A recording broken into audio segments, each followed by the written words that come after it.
রফিক পেছনে তাকিয়ে দেখে লাশটা প্রায় তার ঘাড়ের কাছে এসে পড়েছে। সে বাঁচার জন্য মরিয়া হয়ে তার হাতে থাকা মোটা দড়িটা দিয়ে লাশটার গায়ে আঘাত করে।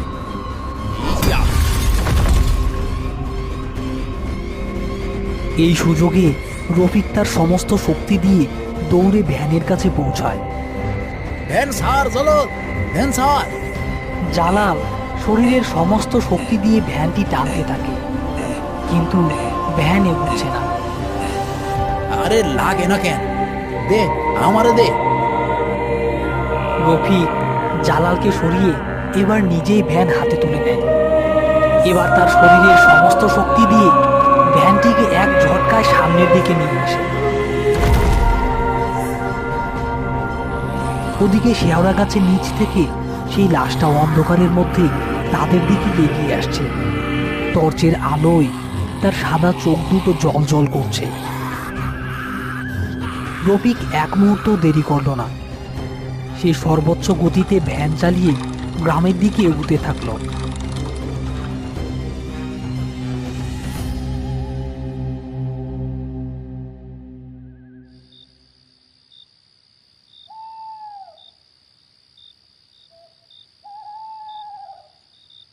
কি হয়েছে রফিক, তোমাদের এই অবস্থা কেন?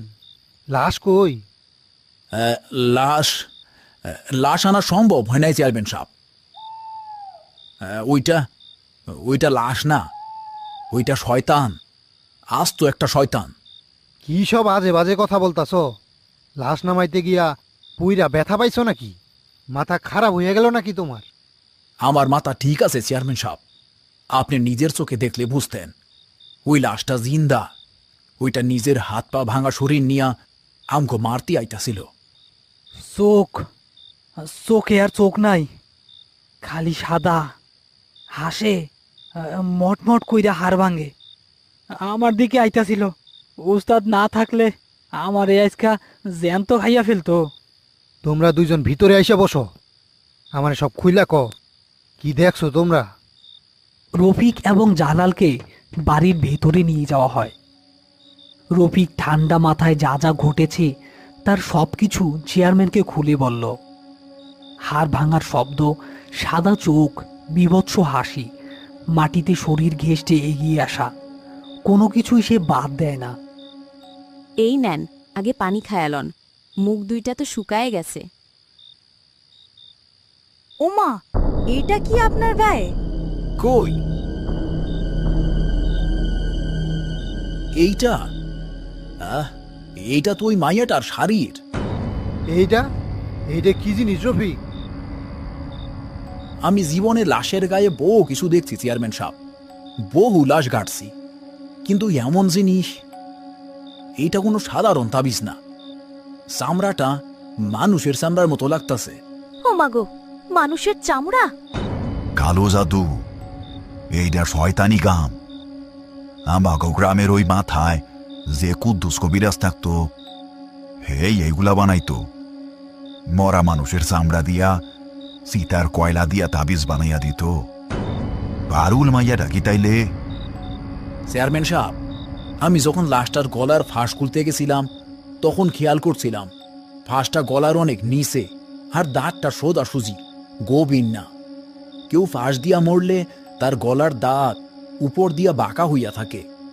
মাইয়াটা আত্মহত্যা করে নাই, তারে অন্য কোথাও শ্বাসরোধ কইরা মাইরা ওই গাছে ঝুলাইয়া রাখা হয়েছে।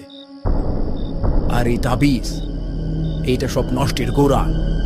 হায় রে, এ কোন বিপদে পড়লাম আমরা! এখন উপায়? পুলিশ তো এই জাদু টোনা কথা বিশ্বাস করব না।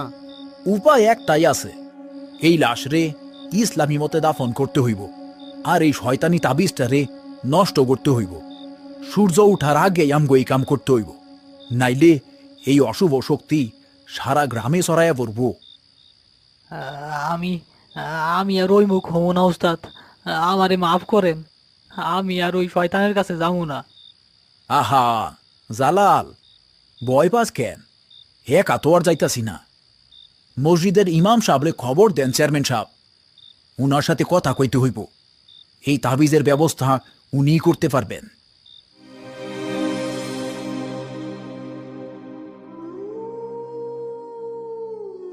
আস্তাগফিরুল্লাহ। এটা মুর্দাবাদ তাবিজ। যে বানাইছে সে কোনো সাধারণ তান্ত্রিক না, সে হইল গিয়া সাক্ষাৎ শয়তানের উপাসক। এই তাবিজের জোরে সে মরা মানুষের আত্মারে কবজা কইরা তারে নিজের গোলাম বানায়। পারুল মাইয়াদার শরীরটা এখন শুধুই একটা মাটির বোতল, যার সুতা ওই তান্ত্রিকের হাতে। তাইলে এখন উপায় কি হুজুর? উপায় খুব কঠিন রফিক।